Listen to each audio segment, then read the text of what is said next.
ఎక్కడ స్తుతి లేదో అది పాతాళం.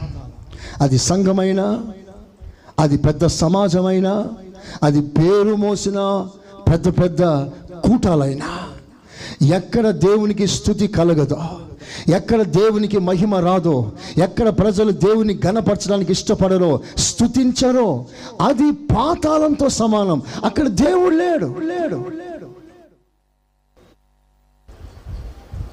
మీకు తెలుసా, కొన్ని సంఘాల్లో స్తుతించడం బ్యాన్ చేస్తారు. అక్కడ పాట ఉండదు, హల్లెలూయా ఉండదు, స్తోత్రం ఉండదు. స్తోత్రం అంటే బయట ఎత్తేస్తారు. అలాంటి సంఘాలు ఉన్నాయి సార్. వాయిద్యాలు వాయించకూడదు. వాయిద్యాలు వాయిస్తే తప్పు, పాపం ఆ సంఘంలో.